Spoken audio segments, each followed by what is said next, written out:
Facebook tentatively agreed to resume negotiations with the Australian government after abruptly banning news links from being shared on the platform.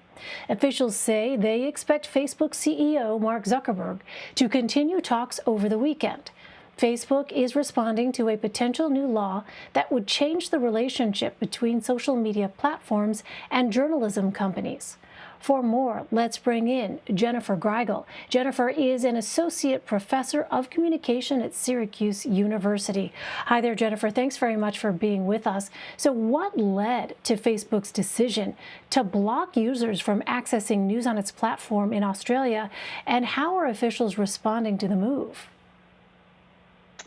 Well, I've really described this as a flex by Mark Zuckerberg. He wasn't required to do so by law yet.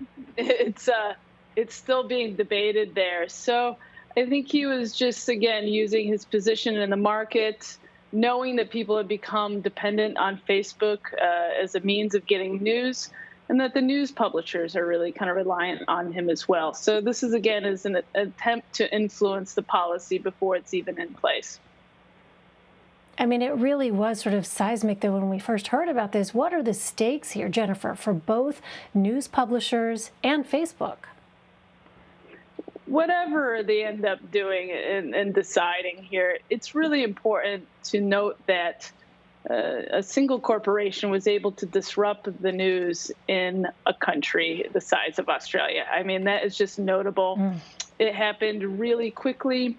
And that is just not good for people who rely on news. And so given the interconnectedness, we need to make sure that we don't see, kind of this destabilized,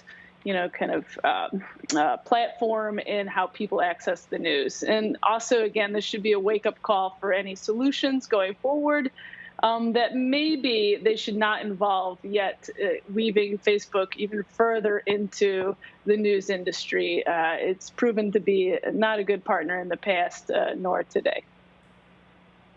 So what does this proposed law mean for other countries and tech companies like Twitter? Could Australia's move set a precedent? Absolutely. And we should really see this as a global law. So people in other countries can't post links to Australian news either. And then those, again, who are in Australia aren't able to access the Australian news. So again, it's impacting people beyond just Australia. So it's important to realize that.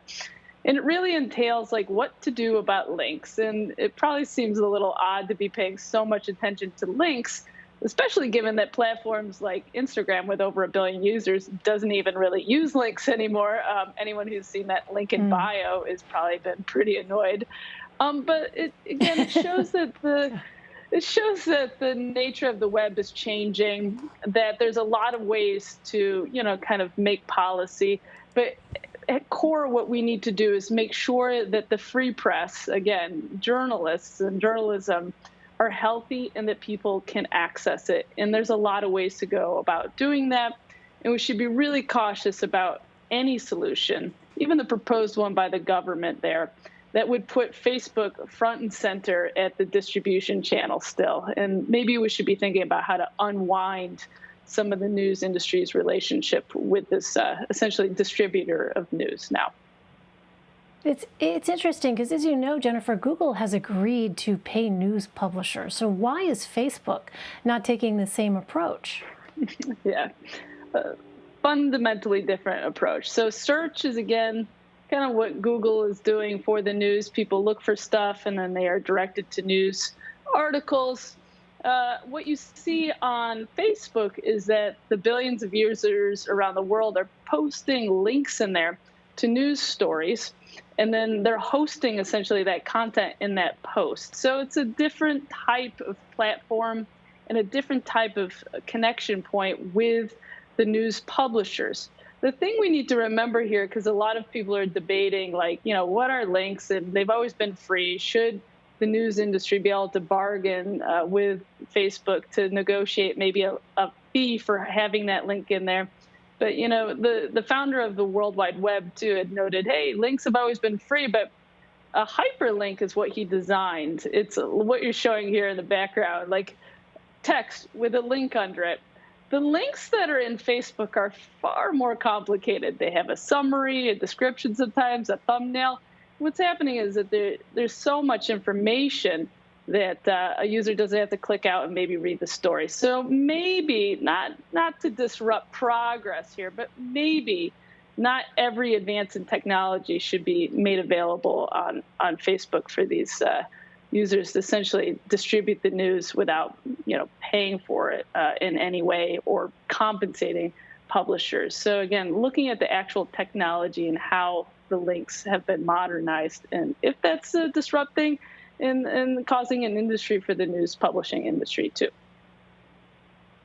I wonder if there's any concern that this move blocks people from accessing vital information, like, say, emergency announcements. Yeah, and we saw actually government pages get wrapped up in this too. And again, that highlights some issues with government essentially being promoted maybe in the same space as the news. Again, the government, just a reminder to everyone, is not the free press. So there is risk now also in Australia that people do not have access to the free press around issues such as COVID, and they only have access to government information now. And that could be an issue too. It has propaganda risks. So again, the free press is essential to be able to hold power to account, to check governments around the world, here in the United States and abroad. And again, I'm just really concerned that this rash move by Facebook has really disrupted the access to the news that people have become kind of relying on, that they've accessed through Facebook, but also that it's allowing for more government information to be unchecked in this news environment, let alone who knows what else, like from misinformation to fake news and other issues too. So, yeah, there's a lot of risk to the public, unfortunately, right now. All right, Jennifer Greigel. Jennifer, thank you very much.